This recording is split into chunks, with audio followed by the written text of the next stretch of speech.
이24절기는 천지의 기운인 천간이 시간의 질서 속에서 만물을 탄생시키고 그리고 기르고 가꾸어서 이루게 하는데, 이 시간의 질서 속에서 살아가는 만물들에게는 천간에 영이 깃들어져 있는 거예요. 시간의 질서 속에서 탄생한 만물을 하늘과 땅이 키워내기 때문에 하늘과 땅이 만들어 주었다고 해서 명령영자를 써서 영이라고 해요.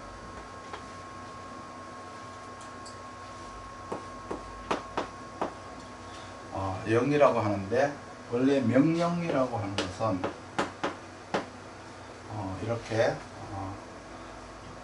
목수명자가 아니에요. 이거는 하늘의 명령이라는 의미가 들어있어요. 그래서 영이라고 하는 거예요. 목술명이라고 하는 건 한국식 발음이고요. 중국식 의미는 명령을 내린다라고 해서 하늘의 명령이라는 의미가 들어있는 거예요. 그래서 천지의 당당한 기운인 천간의 당령은, 그러니까 천간에 있으면 당령이라고 하고, 자 여기를 보세요. 천간에 이 글자가, 이 개라고 하는 것이 자축이 있으면은 이 자축은 당령이 개수가 되는 거예요. 당령은 개수가 되는데, 이 개수가 천간으로 올라가게 되면은 당당하다라고 해서 당령이라고 하고, 이 기운이 천간에 없고 지장간에만 들어있으면은 이걸 가지고 사령과 같다는 거예요. 그러니까 임무와 같다. 사령이라고 하는 것은 이렇게 지지에, 이 천간의 기운이 천간에 올라가지 못하고 지지에만 있는 것은 임무를 맡는 것과 같다는 뜻이세요. 그렇기 때문에 이 지장간에 있는 이 글자는 사람이 해야 될 임무가 되는 거죠. 그러니까 지장간이 각 3개씩 있죠. 개수다라고 하면은 자, 축, 그리고 진에 보면 개수가 있죠. 이렇게 하나, 둘, 3개, 이렇게 3개가 들어있어요. 각각 천간의 이 당령한 기운은 지장간에 각각 3개씩 들어있다. 가령 간목이다 그러면 여기에 간목이 있죠. 묘에 간목이 있죠. 그리고 이 해에 간목이 들어있죠. 그래서 이렇게 각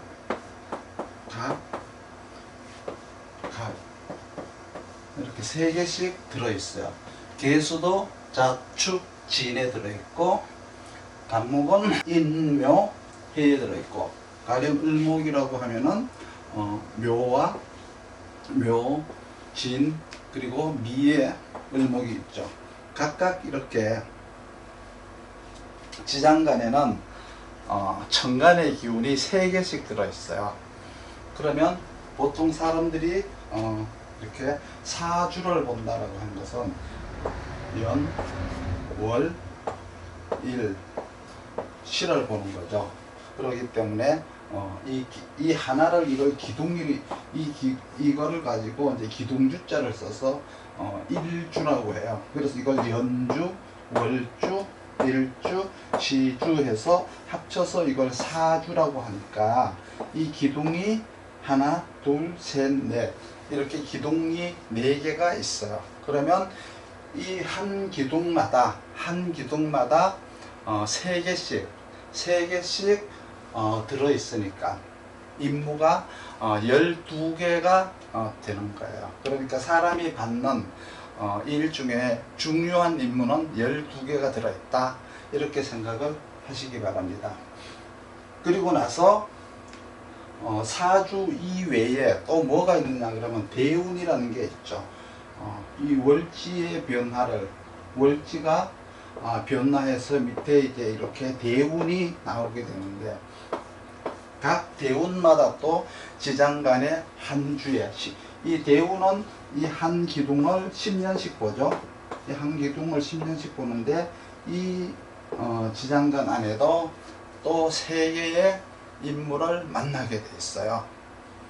이 세 개의 인물은 자기 자신을 업그레이드하기 위해서 요거는 타고난 기운이 있고 타고난 인물하고 하고요.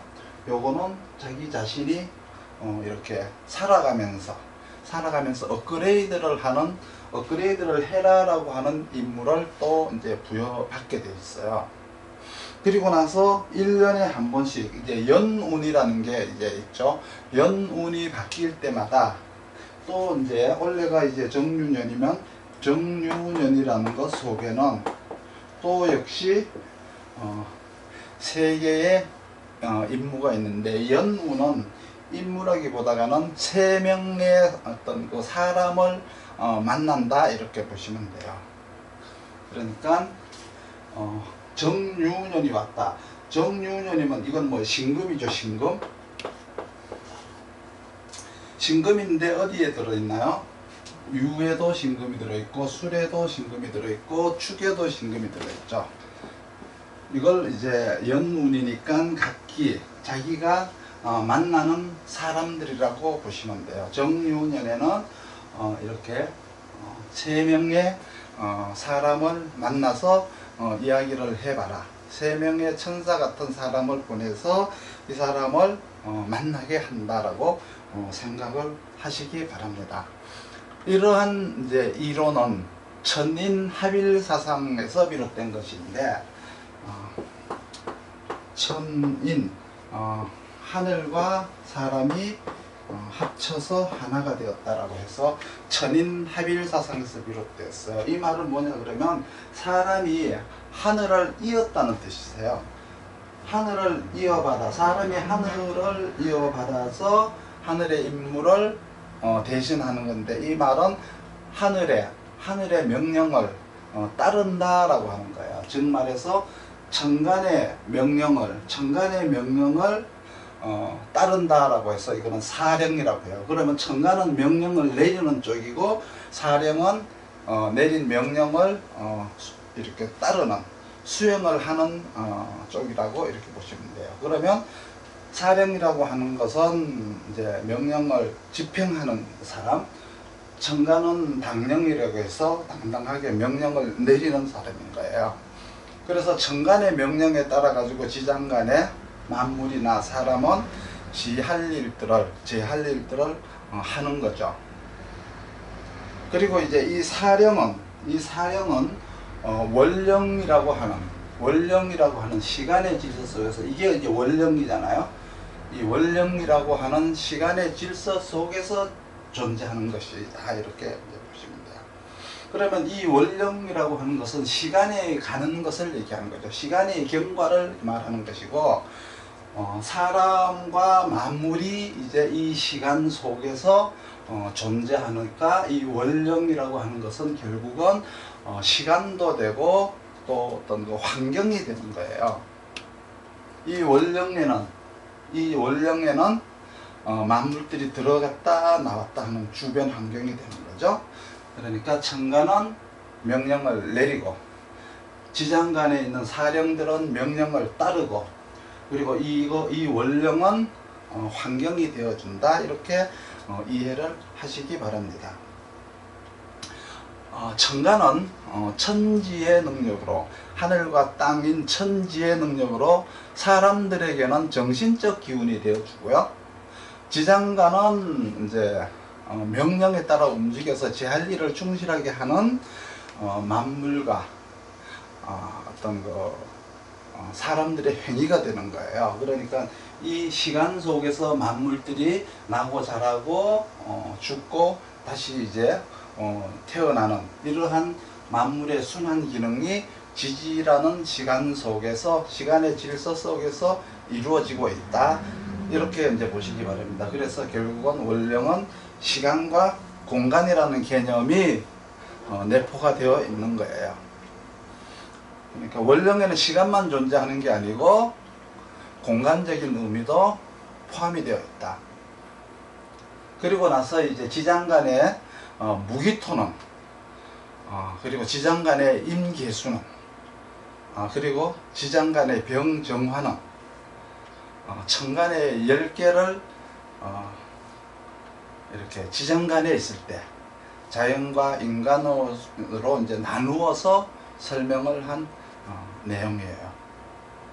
그렇게 이게 이제 24개가 이제 들어있어요. 그런데 여기에다가 이 24개에다가 이제 인신사해 중에 있는 무토가 들어있죠. 무토가 있고 또 진술충미라고 하는 무기토, 그러니까 진술이라고 하는 무토와 충미라고 하는 기토에 대해서 또 알아야 돼요. 그러니까 오중기토를 포함하면 9개가 되니까 모두 합쳐서 33개의 지장간에 대해서 또 이해를 해야 된다. 그죠? 그러면 이게 우리가 어디에서 태어났는지, 그렇죠? 이제 사주를 적을 때 월령과 사령을 통해서 하늘이 정해준 자기 인물을 아는 거예요. 당령이 자기 사주에 있으면은 생각하는 사람인 거죠. 그러니까 이 지장간에 있는 기운이 천간으로 올라가면은 명령을 할 수 있는 사람이 될 수 있는 거예요. 그리고 천간에는 없고 밑에만 있으면 사령이라고 해서 이것은 나의 임무가 되는 거죠. 사령이 천간으로 올라가면은 당령, 그러면 명령을 내릴 수 있는 자격이 되는 사람이에요. 지지에 있으면 지지에만, 천간에는 없고 지지에만 있으면 명령을 받아서 일을 하는 사람인 거예요. 어렵나요? 쉽죠? 가령 미월이다라고 하면, 미월이면 정화와 이렇게 을목 중에서 미월의 당령은 정화가 되는 거죠. 당령은 정화가 돼요. 이때 만약에 정화에서 태어났다라고 하면은 가정이나 어떤 그 현장에서 결국은 경금을 통해서 기술력을 펼치는 것과 같은 거예요. 사주에 정화가 있으면 기술이 있는 건데 반드시 경금을 만나야만이 기술을 펼치는 것이죠. 만약에 사주에 정화는 있고 미월에 태어났는데 정화는 있고 경금은 없다 그러면 기술력은 있는데 뭐가 없는 거예요? 기술력을 펼치는 기능이 없는 거죠.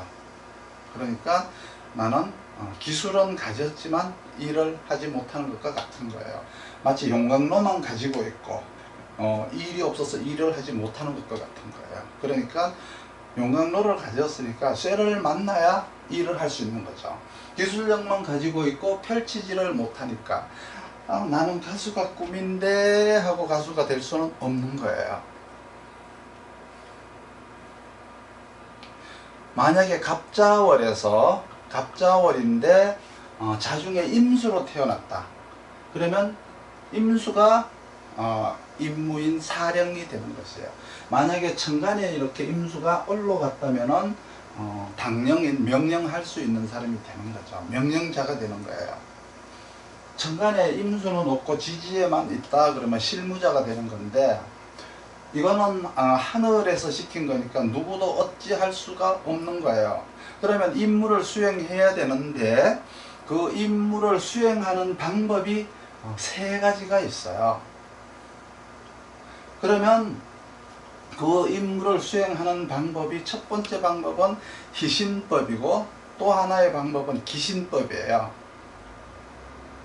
그리고 또 한 가지는 이 희신과 기신이 두 방법이 서로 이렇게 상충이 되어서 싸움을 할 때, 그렇죠? 상충이라고 해서 무슨 뭐 이렇게 충이 아니라 희신의 방법과 기신의 방법이 서로 갈등을 할 때 이것을 고쳐서 다시 쓰는 방법을 가지고 유용지신이라고 해요.